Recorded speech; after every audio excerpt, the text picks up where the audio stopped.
обръщам се чрез вас към нашите съграждани, към русенци, по повод на чистотата на въздуха в нашия град, защото това е тема, която за мен следва непрекъснато да бъде тема на нашите активности, да бъдем непримирими към това, което се случва. И не казвам никога нямам компетентност, защото хората са определящи. Кмета, съгласно закона, няма нормативната сила да установява замърсители, да издава предварителни принудителни административни мерки, да затваря, да разрешава, да затваря производства.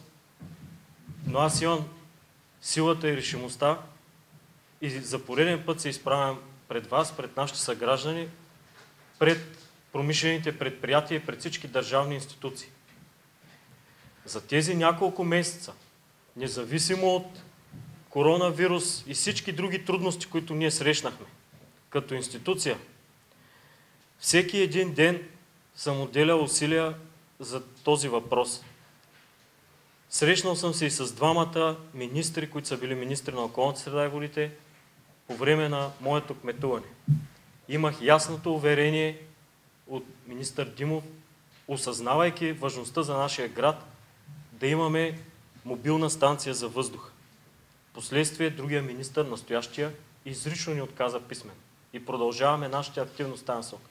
За мен, институциите, които имат компетентност, това е Министерството на околната среда и водите и Министерски съвет, които изграждат националната система за мониторинг за качество на въздуха в страната, имат способността да ни защитят, изпращайки такава мобилна станция,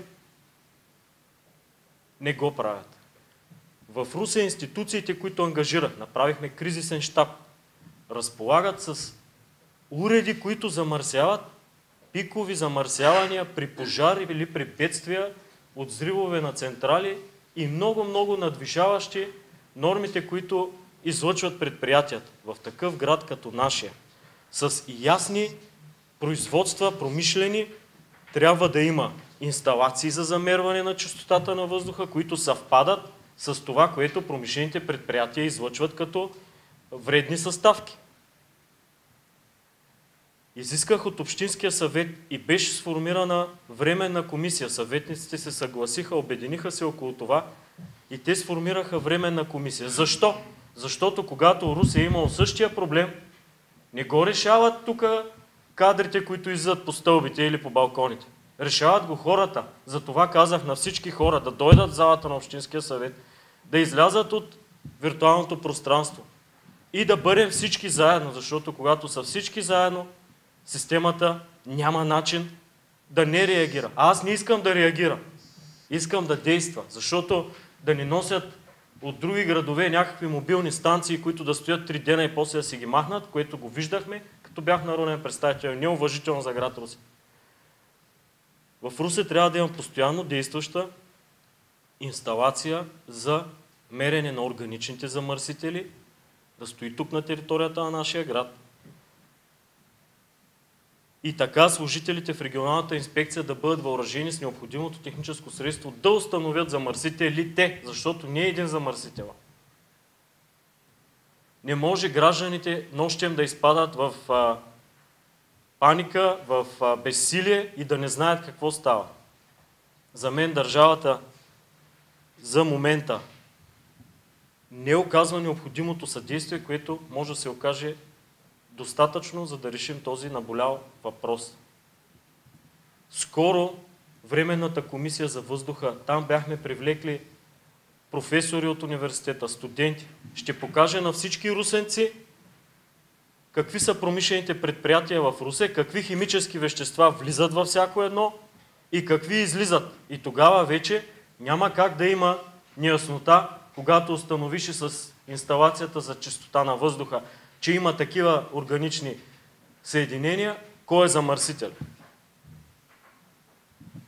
На следващо място, казах го и на ръководителя на едно от предприятията, не е важно само дали въздуха е вреден, защото той ми говори да не бъркам неприятния мъз въздух с вредния. И аз му казах, че неприятен ли е въздуха, спира да го излъчва този въздух. Няма такова нещо като вреден въздух. Има нещо като нетърпимо ситуация за хората. И му казах, ти може да имаш гигантски свинарник, може да е друго, може да не е вредно, но Русе няма да го диша това нещо. И му казах, днес аз говоря с теб, утре хората ще минат през мен и разговор няма да има. Затова за мен като кмет днес се обръщам чрез вас към съгражданите ни, към държавните институции, изпращам писмо, написано изобщо не като нормалните писма, които се пишат. Написал съм го аз лично, не е съгласувано, не е минало нищо. Аз съм си го написал това писмо. И е моето обращение като кмет на града и като русенец, защото кмета, пак казвам, няма всесилност по закон, но трябва да е достатъчно силен.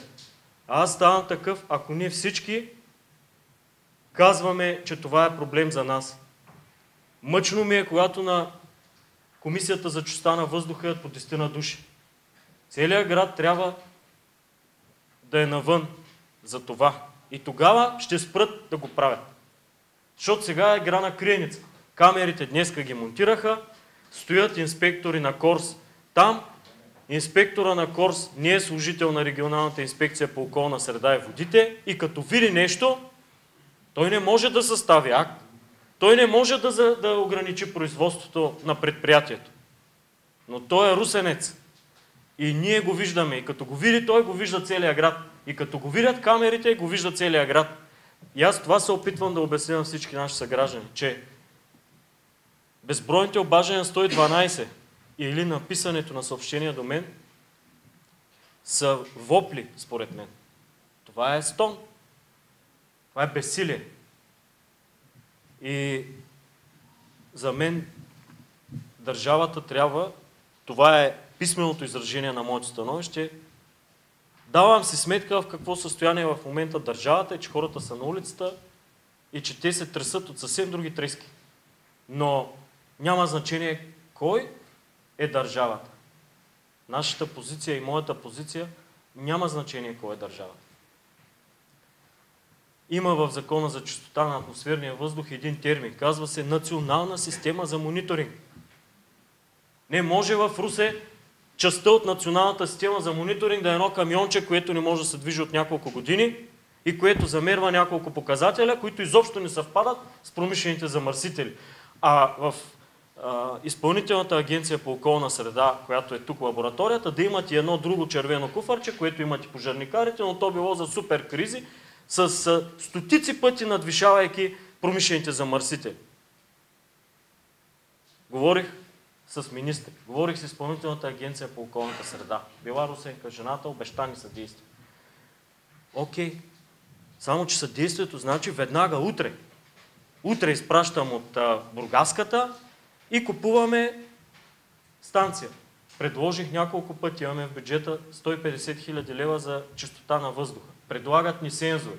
Тези сензори не са сертифицирани. Ще покажат данни, които хората ще взривят общественото мнение и няма да са основания да глобим никого. Защото не са част от националната система за мониторинг. Трябва да разположиш чисто юридически средство, което след това се описва в акта и става основание за спиране на производство или за глоба. Едните ги глобиха, когато докараха тук такава мобилна станция, установиха го по съответния ред и ги глобиха. Значи като е тук постоянно тази станция и като е сложен в този път в този индустриален парк. Има други, които произвеждат в западна посока. Навсякъде можем да я заведем. Затова за мен, нашия град, питат ме как ще задържиш хората в Русе. На първо място, като махна това черно петно, че като дойдеш тук едва ли не, си обричаш на астма или на някакъв такъв проблем. Това трябва да се загърби. Трябва да го надживеем. И то беше надживяно с общите усилия на нашите съграждани. И 2012 година навръхлетя отново. Затова пак казвам, чрез вас, до всички хора, да бъдем единни и да се обърнем към държавните институции. Описал съм кои са компетентните институции. Всеки ден до тях натиска трябва да е непрекъснат. Моя ще бъде, надявам се и на русенци. Пример втори ви давам за два примера за справяне с замърсители на въздуха, за въздуха и на средата изобщо. Виждаме активност в бившия завод Петър Караминчев. Строителните работи доведоха до това в един ден натру се да има прахоляк като от атомна бомба. Екоинспекторите бяха там, съставен е акт, издадено е предписание да се руси непрекъснато. И сега съм им казал всеки ден да ходят да ги проверяват, русят ли. Защото се вдига пушилка в такъв обем, че аз обяснявам, печките са вредни. Те са вредни, ама всички печки да включим е замърсяването колкото този прахоляк за един ден. Така че това нещо веднага беше реагирано. Други момчета